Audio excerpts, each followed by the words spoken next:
Hello, my name is Leland Cheung, and I'd like to tell you why I decided to run for Cambridge City Council, even though I knew it would mean stepping to the very verge of failing all my classes. As students, we share common struggles. We all gave up something to be here in this place of opportunity and learning, dinner with the family, time with friends back home, but we did it for a reason. For some of us, attending this university was the culmination of a lifelong ambition to give back to society, to be a leader, and to learn how to be an agent for change. For some of us, it was an opportunity to dive into a field of study and become an expert on an issue of our passion. We came here, to this institution, for education, a good job, and for grad students maybe a career break, but all with the hope that there would be some change in us that would enable us to change the world. And amongst all that, we connected with each other. We created new friendships. We crafted plans for greatness. Because deep down, we know that the connections, the community we build here, is what's really going to matter in the long term. Despite the events, the books, the readings, the constant pressure to allocate time, it's in each other that we're going to find success. Long after we've forgotten what the professor said, long after technology and change have rendered your expertise obsolete, it'll be the people that you meet here that you rely on. I'm here to tell you, though, that our community needs you. There is a growing rift in the community. Cambridge is one of the safest cities in the country, but MIT and Harvard rank in the bottom 25 out of more than 4,000 colleges across the United States in terms of crime against students. That includes mugging, theft, violence, and assault. Harvard ranks #1 in rape. We've read about crime in the newspaper, we've talked to friends who have had things stolen, we know people who feel unsafe to run along the river at night. And the threat just isn't to us. We are at the best university in the world, but less than a mile away, kids are sitting in one of the worst performing high schools in the state. They struggle, feeling disparaged, knowing that they'll never have the opportunity that we now have the luxury of taking for granted. We pass homeless in Central Square, ignoring their growing numbers. We see people struggling to make ends meet, cleaning our classrooms.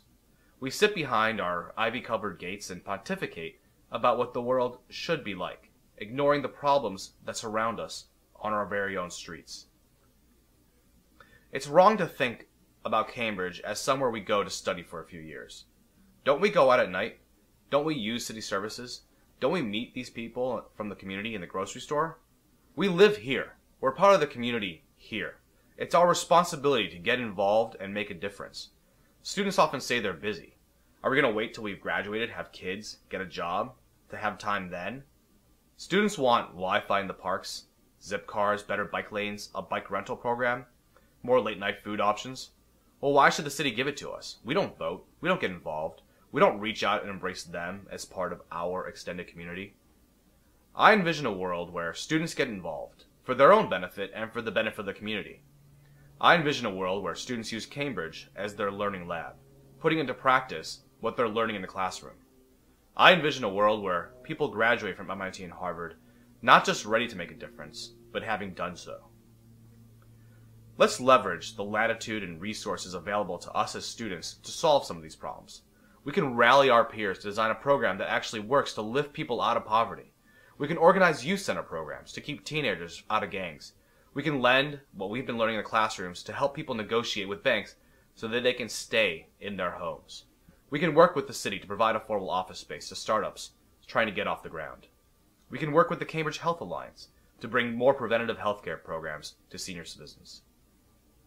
All this and more we can do, using our community and our connection to each other to make a real impact in the city, learning the tools and methodologies to bring those programs to life wherever and whenever we land after college. But to do that, we need to make a choice, today. I'm asking you to make a decision to get involved. I'm asking you to start by simply registering to vote here in Cambridge. The late Senator Kennedy fought to lower the voting age to 18 because he knew that if you don't vote, you don't have a voice in our government. But it goes beyond that, because if we all just vote where our parents live, if we've lost the power of our collective voice. Spread so thin, it's as if we didn't vote. Unions vote together. Neighborhood associations vote together. Interest groups vote together. Because that's what elected officials respond to. We need to wise up and do what has impact. Vote together. If we all register to vote with the power of our collective numbers, we can have that impact. We can be a powerful force for good, be the voice of change and progress that Kennedy imagined. So I'm asking you to register to vote. We may have come from all over, we may be going back there soon, but we live here now. This is our community now. Let's register to vote, claim our voice, and elect people that will help us build bridges back to the community.